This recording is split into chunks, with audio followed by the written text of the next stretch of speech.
Isnom, que la paix soit. Chers amis, bienvenue dans Tchinji. Bienvenue dans la lumière flamboyante. Je suis Soleil 4320.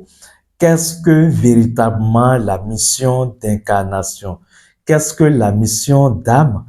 Qu'est-ce que la mission de vie? Oui, la question se pose fondamentalement parce que les gens confondent souvent la mission d'incarnation et le métier porteur d'avenir, alors que ce n'est pas la même chose. Nous allons donc faire la clarification entre ces deux concepts et vous allez comprendre en quoi consiste la mission d'incarnation et qu'est-ce qui justifie, explique le bien fondé de la mission d'incarnation et ce que vous pouvez faire avec votre mission d'incarnation, c'est-à-dire là où votre mission d'incarnation doit pouvoir vous conduire. Alors, comprenez déjà que la mission d'incarnation, c'est en fait votre mission pour cette incarnation, la mission que la vie vous a confiée pour cette incarnation. Disons la chose autrement. Vous êtes venu sur terre, vous avez quelque chose à accomplir de particulier, d'unique, d'exceptionnel pour accompagner le flot de l'univers. Votre mission d'incarnation, c'est cette valeur ajoutée que vous venez apporter à l'évolution de la vie, à l'évolution de l'humanité, à l'évolution de l'œuvre cosmique. En quoi vous devez participer à l'œuvre cosmique, c'est ça votre mission d'incarnation. Votre mission d'incarnation, alors, c'est ce que vous êtes venu faire pour accompagner les autres. Et la mission d'incarnation répond à l'amour et à l'unité du tout, parce que c'est la danse ou le pas sur lequel vous venez danser dans cette danse universelle pour que la danse soit plus belle.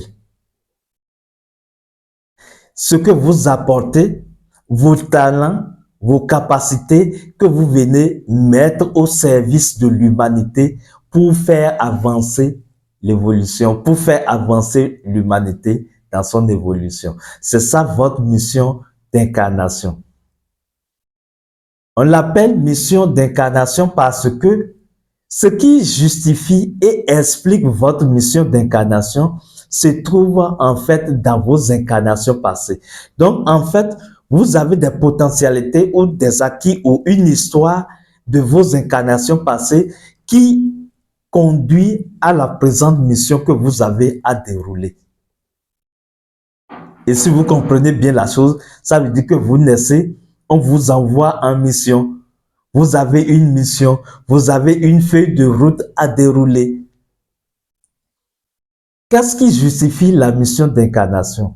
Ce sont les faits des incarnations passées qui justifient et expliquent votre mission actuelle d'incarnation. Je vais donner un exemple très banalement. Supposons quelqu'un qui a pour mission d'incarnation d'aider, d'accompagner les enfants pour leur bien-être, d'œuvrer pour le bien-être, l'émancipation, l'épanouissement des enfants. Quand on cherche sa mission, on fouille ce qui justifie sa mission, on constate alors que dans l'une ou dans plusieurs de ces incarnations passées, une telle personne a déjà une histoire liée aux enfants. Soit il a eu à un moment donné maltraité les enfants et il vient dans la présente incarnation pour équilibrer la balance, pour corriger ce qu'il avait commis dans une autre incarnation. Vous voyez, donc, il est appelé à prendre soin des enfants, à donner de l'amour et de l'affection aux enfants. On peut dire surtout aux enfants abandonnés. Ça, c'est sa mission d'incarnation. À d'autres occasions, on constate que l'intéressé avait déjà fait la chose dans une incarnation passée, mais a manqué de le faire correctement, a manqué de le faire comme cela se doit. Donc, il vient pour parfaire ce qu'il n'avait pas pu faire dans une précédente et récente incarnation. Si je prends le cas, par exemple, de quelqu'un qui enseigne de la spiritualité, quand on le fouille, par exemple, dans ses incarnations passées, on constate que peut-être il avait déjà fait la chose, il était un pasteur, par exemple, ou même il avait enseigné de la spiritualité, mais à un moment donné, il a commencé par faire des bêtises, ou même qu'il a bien fait de traduire la connaissance, enseigner la spiritualité, mais il doit revenir pour aller un peu plus en avant, ou il avait mal fait des choses qu'il vient pour corriger, pour perfectionner. Vous voyez? Donc, la mission d'incarnation est toujours liée aux incarnations passées. Et c'est cette résultante d'énergie qui accompagne et qui introduit dans l'actuelle incarnation. Donc, quand vous avez une mission d'incarnation, comprenez que vous avez déjà dans votre énergie les potentialités, les talents nécessaires et cachés pour aller à l'accomplissement parfait, glorieux de votre mission d'incarnation. Si votre mission est de communiquer, quand vous fouillez en vous, vous allez constater que quelque part, vous avez des talents pour bien communiquer. Vous voyez, c'est comme ça. On parle de la mission de vie parce que votre mission d'incarnation est un service rendu à la vie. C'est la vie qui vous a mandaté pour jouer ce rôle-là. Et donc, quand vous êtes dans votre mission d'incarnation, encore appelée votre mission de vie, la vie vous assiste, la vie vous protège, la vie accomplit à travers vous. En fait, quand vous déroulez votre mission d'incarnation, ce n'est plus vous qui faites la chose, mais c'est la vie elle-même, c'est l'intelligence universelle qui passe par vous pour servir les vies. Donc, effectivement, c'est la mission de vie, parce que c'est que vous servez de canal à travers lequel la vie passe pour servir les vies, c'est-à-dire les individualités. Vous devenez alors un outil, un instrument du pouvoir divin.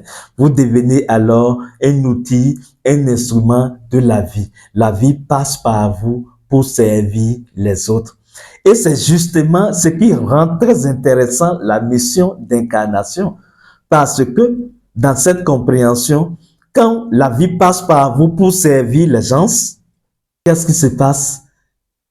C'est comme si vous devenez un tuyau connecté à la source qui draine de l'eau vers les populations. Alors, le tuyau ne peut pas manquer d'eau. Vous comprenez ce schéma? Cela signifie en fait que quand la vie passe par vous pour servir les autres, même si c'est dans le cadre de la prospérité, par exemple, vous n'allez pas manquer de bien. Vous aurez l'essentiel parce que la vie va tellement fonctionner à travers vous que vous êtes connecté à la vie et à la providence divine, à la vie, à la puissance, à la force de la vie. Et la vie accomplit votre existence. Et là, vous ne vivez plus pour vous-même, mais vous vivez pour la vie. Vous vivez pour la conscience universelle. Vous n'avez plus d'existence spécifique à vous-même, mais votre existence devient l'existence de la vie. Parce que vous avez alloué votre existence à la grande œuvre. Et l'œuvre universelle passe par vous pour s'accomplir. Et là, cela vous efface de tout ego. Ou vous n'allez pas dire c'est moi qui ai fait ceci. Parce que vous n'avez rien fait. C'est la vie qui accomplit la chose à travers vous. Et la vie vous nourrit. La vie va vous vêtir. La vie va vous élever quand vous êtes dans votre ligne de vie. C'est-à-dire quand vous accomplissez votre mission d'incarnation. Parce que c'est votre mission d'incarnation qui vous introduit dans votre ligne de vie. Sinon, vous allez dérailler de votre ligne de vie et vous ne pourrez pas aller en haut. Parce que dans la ligne de vie, ce n'est pas un cercle, mais une spirale. Quand vous êtes dans votre ligne de vie, vous montez en spirale. C'est ça, en fait, la mission de vie. Et c'est une mission que la vie vous a allouée. Et quand la vie envoie quelqu'un en mission et que la personne, sans ego, accomplit cette mission, la vie l'accompagne de cette bénédiction. La nature l'accompagne de cette bénédiction. La nature la protège. Et là, vous devenez un privilégié de la vie. Vous devenez un privilégié de la nature. On parle de la mission d'âme également, et c'est la même chose quand on dit mission d'incarnation, mission de vie ou mission d'âme, c'est la même chose. On parle de la mission d'âme parce que votre mission d'incarnation n'est pas une réalité liée à votre corps, mais à votre âme. C'est-à-dire quoi? C'est en accomplissant votre mission d'incarnation que votre âme s'épanouit. Parce que vous retrouvez votre domaine, vous retrouvez ce que vous êtes appelé à faire par la mémoire de votre âme. Et donc, votre âme s'épanouit parce que quand vous accomplissez votre mission, les potentialités, les talents, des acquis, des incarnations passées vont commencer par se réveiller en vous, se redynamiser en vous. Vous voyez? Donc, c'est votre âme qui se réveille dans ses forces. Et votre âme réveillée émet beaucoup plus de rayonnement, beaucoup plus de lumière. C'est une mission d'âme parce que cela active votre âme, même pour son éveil. J'ai rencontré des étudiants spirituels qui ont passé des années dans des écoles dites initiatiques et qui ne connaissent pas leur mission d'incarnation. C'est vraiment déplorable parce que de tels étudiants ou chercheurs spirituels ne peuvent pas s'éveiller, s'émanciper, accomplir leur être intérieur sans connaître leur mission d'âme. Ce n'est pas possible. Parce que votre mission d'âme rentre dans l'accomplissement de votre être intérieur. Votre être intérieur, votre divinité intérieure vous accompagne de sa force pour que vous accomplissiez votre mission. Parce que l'être est dans l'amour et donc dans l'unité du tout. Et votre mission, c'est ce qui vous fait accorder les violons de l'unité du tout. Votre mission d'incarnation, c'est votre pierre que vous venez apporter à l'édifice de l'unité du tout pour bâtir une nouvelle civilisation basée sur l'amour, basée sur l'unité. C'est ce que vous venez apporter à l'œuvre cosmique. Donc, vous devez déterminer, connaître votre mission d'incarnation. C'est vrai que vous pouvez provoquer des rêves pour connaître votre mission d'incarnation, mais en plus des rêves, vous devez vous faire accompagner pour que votre mission d'incarnation soit clarifiée pour vous, parce que la chose est tellement importante et déterminante pour votre âme que il vous faut clarifier et être fixé sur votre mission d'incarnation. Et quand les gens viennent à nous, c'est ce que nous faisons avec eux généralement. Nous faisons des consultations akashiques par projection astrale, par voyage hors du corps pour déterminer leur mission d'incarnation, expliquer cette mission, c'est-à-dire aller dans les incarnations passées et voir les faits qui justifie cette mission et également déterminer comment la personne va faire pour accomplir efficacement sa mission d'incarnation. Dans une autre communication, nous allons aborder comment accomplir sa mission d'incarnation parce que les gens ont souvent du mal à aller à l'accomplissement de leur mission d'incarnation.